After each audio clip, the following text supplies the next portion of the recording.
네, 오늘은 에스더 마지막 시간입니다. 에스더의 결론이 되는 부분 8장부터 10장을 함께 나누기를 원하는데요.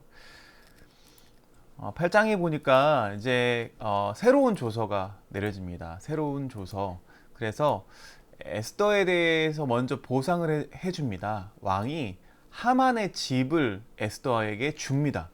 어, 그런데도 그럼에도 불구하고 하나의 문제가 남았죠. 뭐냐면 어, 그냥 자기는 보상받았지만 에스더는 보상받았지만 유다인의 대적이었던, 그러니까 에스더가 유다인하고 자기를 공동체화했는데, 동일시화했는데 유다인에 대해서 보상은 어떻게 이루어질 것인가에 대한 문제가 남았는데, 그 부분이 이제 8장에서 나오게 됩니다. 자, 이제 모르드게가 하만의 자리를 차지하게 되죠. 모르드게랑 관계가 어떤 관계였는지 이제서야 에스더가 밝히게 됩니다. 그러자 이제 왕이 하만에게 줬던 반지, 그러니까 모든 것들을 할 수 있는, 뭐 절대 반지는 아니지만 그 반지를 이제 모르드게에게 껴줘요. 그래서 이제 하만의 위치를 이제 모르드게가 대신하게 됩니다. 근데 에스더가 이제서 이제 새로운 민족을 위한 요청을 이어서 하게 되죠. 원래 에스더는요, 아무런 독립적인 힘이 없는 존재로 등장을 합니다. 모르드게의 수양딸이었고, 그쵸? 왕후가 되었긴 했지만 왕후가 됐음에도 불구하고 그냥 왕이 오라고 가라고 할 때만 움직일 수 있었잖아요. 그런데 그런 그녀가 달라지기 시작했죠. 그래서 이제 왕을 조정하고 또 이 모르드게가 왕을 만날 수 있도록 또 중재하는 역할을 하게 됩니다. 에스더가 이제 민족을 위해서 요청을 하게 되는데, 유다 민족의 운명 때문에 왕 앞에서 또 엎드려 웁니다. 엎드려 울면서 하만이 쳐놓은 죽음의 그물망이 여전히, 그 조서가 여전히 남아있기 때문에 에스더가 전보다 더 조심스럽게, 이전에도 굉장히 조심스럽게 이야기했잖아요. 바로 이야기하지 않고 단계를 거쳐서 이야기했었는데, 이보다 더 조심스럽게 이야기합니다. 그래서 뭐라고 이야기하냐, 왕이 허락한 조서의 변개, 그리고 그녀의 민족에 대한 이야기, 그러니까 나의 민족에 대한 이야기를 이야기하면서 이 왕이 허락한 조서가 변해야 합니다. 바뀌어야 합니다. 근데 이 이야기를 들은 이 왕은요, 전자는 왕으로서는 어쩔 수 없는 복잡한 문제예요. 이거를 바꿀 수가 없습니다. 한번 내려진 조서는요.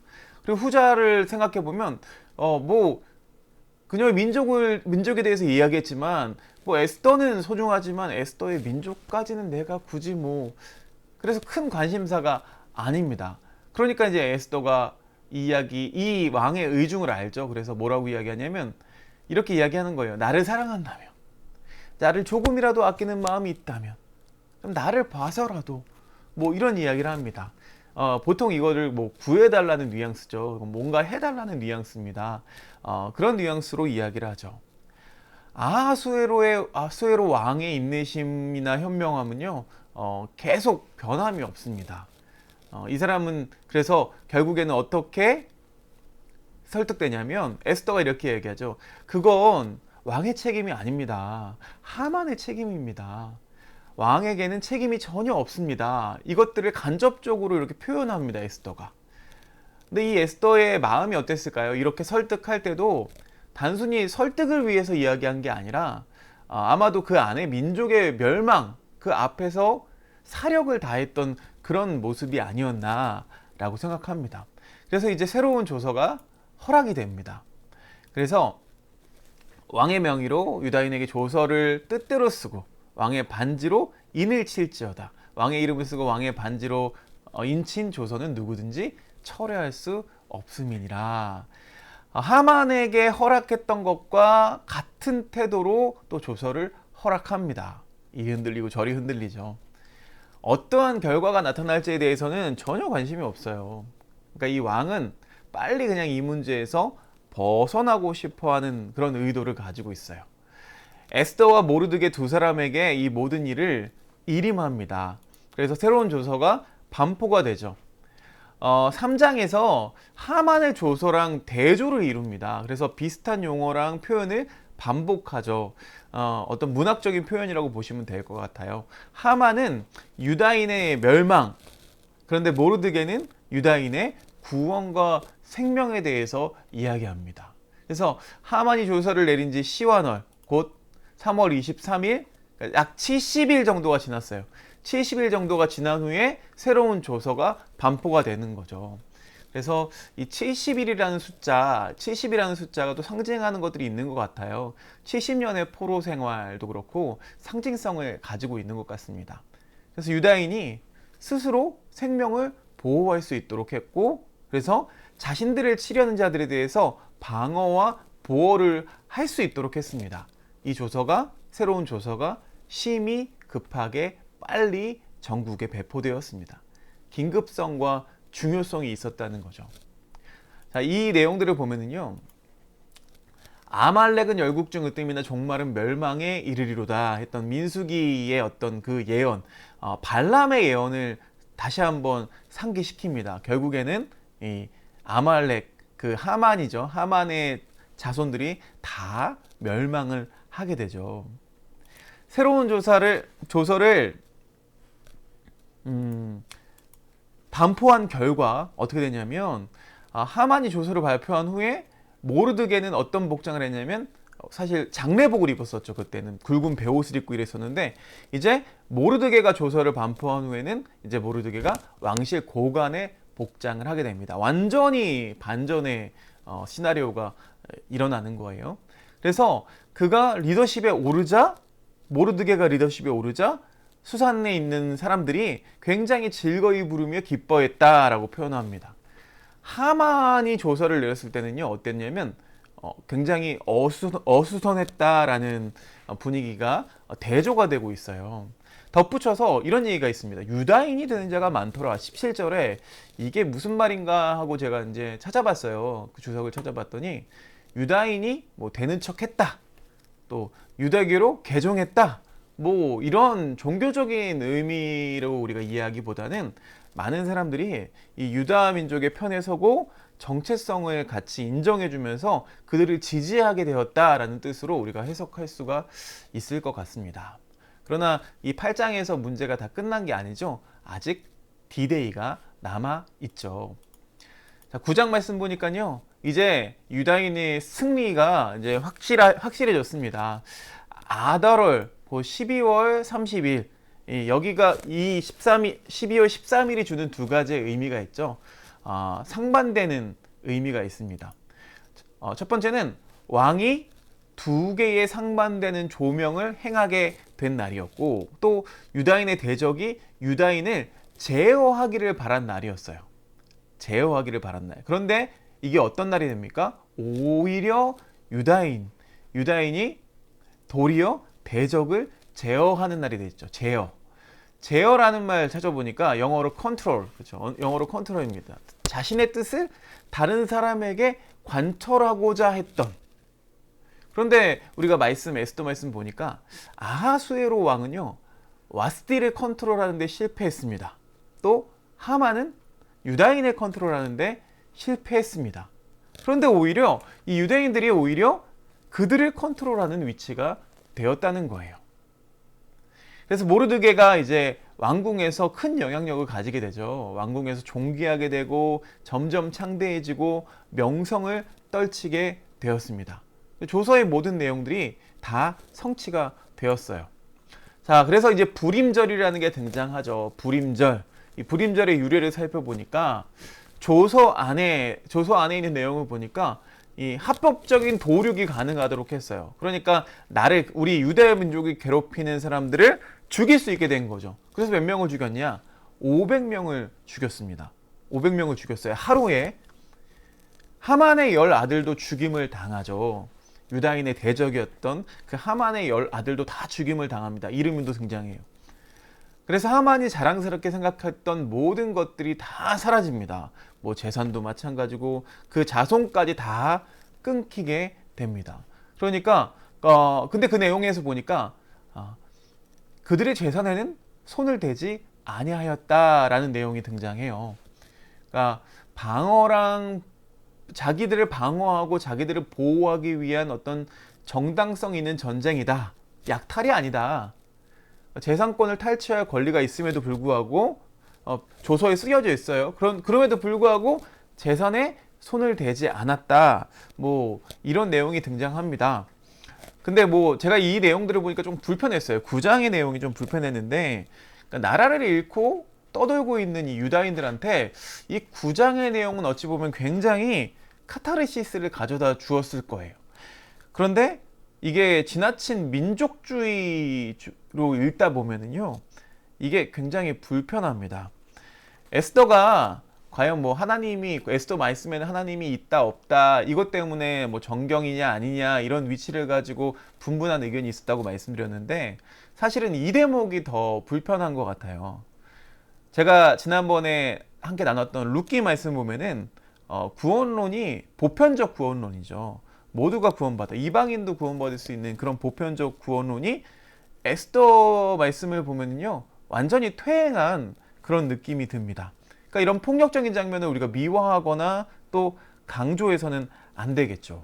그러니까 이 작품은, 이 에스더 말씀은 우리가 어떻게 이해해야 하냐면, 그러니까 이 불임절의 기원, 불임절의 기원을 밝히는 문학 작품으로 우리가 이해하면 될 것 같아요. 그러니까 식민지 시대에 있던 이 유대인들이 역사의 어느 한순간만이라도 마음껏 좀 길을 펴고 그렇게 해방을 맛보기를 바라는 마음으로 그 마음을 투영한 책이라는 선에서 우리가 읽으면 좀 좋겠습니다.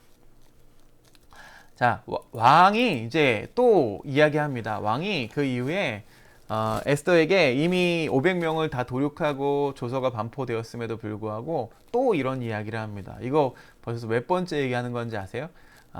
네 번째 사용된 표현입니다. 어찌 보면 왕은 참 무책임해요. 왜냐하면 죽은 자들에 대해서는 전혀 관심이 없습니다. 그냥 에스더한테 내가 베풀었던 게 성공적으로 끝났다, 이거를 자랑스러워하고 있죠. 왕이 이렇게 이야기하니까 에스더가 추가적으로 또 요청을 합니다. 뭐라고 이야기하냐면 대적들을 하루만 더 치도록 해달라고 하고요. 하만의 10 아들들을 그 시체를 높이 나무 위에 달도록 그렇게 요청을 합니다. 그래서 그 다음날 추가로 300명을 더 도륙하게 됩니다. 다른 도의 유다인들이 또 7,500명을 도륙합니다. 그런데 이 말씀 안에 보면은요, 스스로 생명을 보호했다, 뭐 대적들에게서 벗어나기 위해서 재산에는 손을 대지 않았다, 이런 내용들이 등장하면서 그런 어떤 행위의 정당성을 강조하기도 해요. 17절과 18절 말씀 보니까요, 이제 그 일들을 행하고 나서 인디펜던스 데이죠. 독립기념일인 거죠, 이 사람들한테는. 그래서 그곳에서 잔치를 벌입니다. 다른 도의 유다인들은 14일에 잔치했고요, 수산성은 15일에 잔치를 벌였습니다. 자, 이 불임절의 유래는요, 불임절을 보면은요, 쉬었다라는 주제를 가지고 있어요. 쉬었다. 하나님께서 적을 물리치시고 또 안식하는 개념을 다시 한번 상기해 주고 있습니다.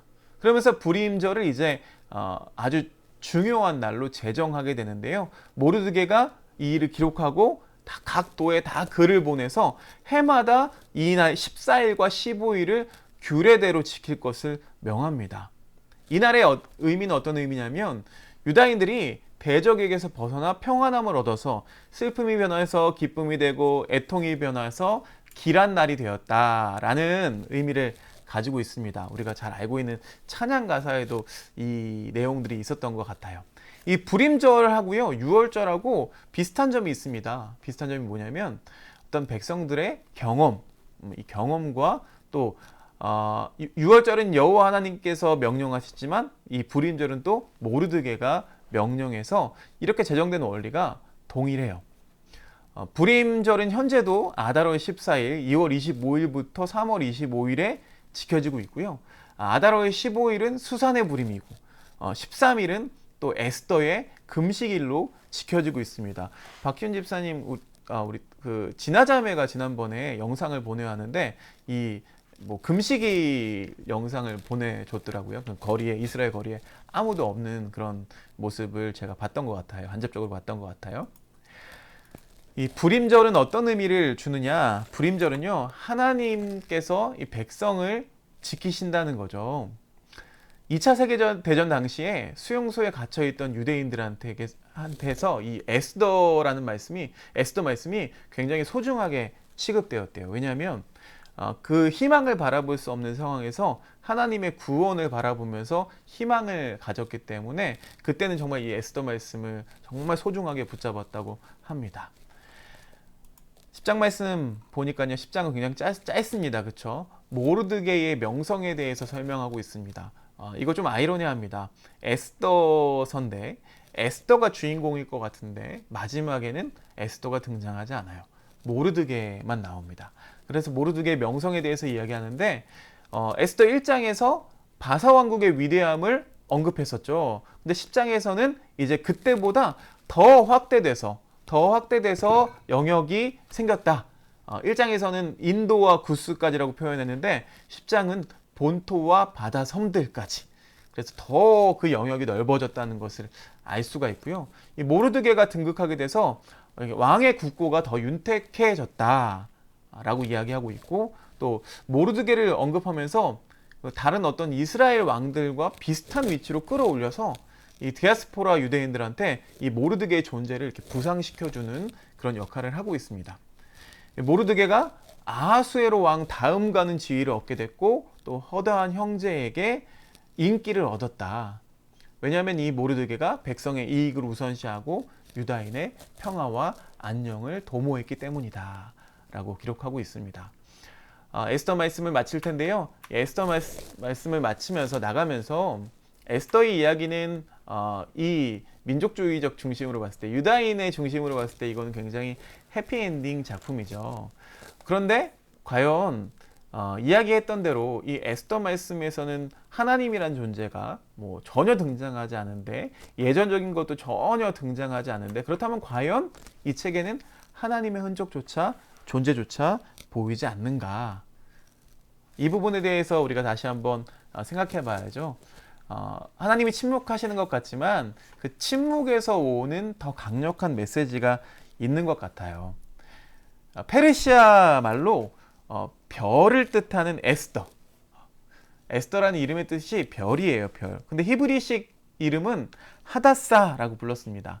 하다사는요, 화석류 나무라는 뜻이에요. 화석류 나무가 뭐냐면, 석류나무가 상처를 받으면은 화석류 나무가 된다고 해요. 그래서 스가랴 1장 8절에서 10절 말씀 보니까 화석류 나무 사이의 선자라는 표현이 등장합니다. 이게 메시아를 암시하거든요.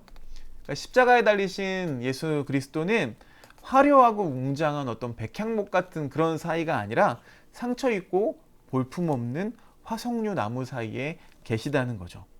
그러니까 이 하다사라고 불렸던 이 에스더야말로 유다 민족에게는 어떤 메시아적인 존재로 각인되어 있지 않을까라는 생각을 해보게 되었습니다. 여러분, 공통 질문이 오늘 하나 있습니다. 공통 질문이 있는데요. 뭐냐면 에스더 말씀을 나에게 주신 이유. 이 성경에 여러 가지 말씀들이 있지만 오늘은 이 에스더 말씀을 나에게 주신 이유는 무엇이 있을까, 어떤 이유가 있을까라는 것을 생각해보고 우리 같이 나눠봤으면 좋겠습니다.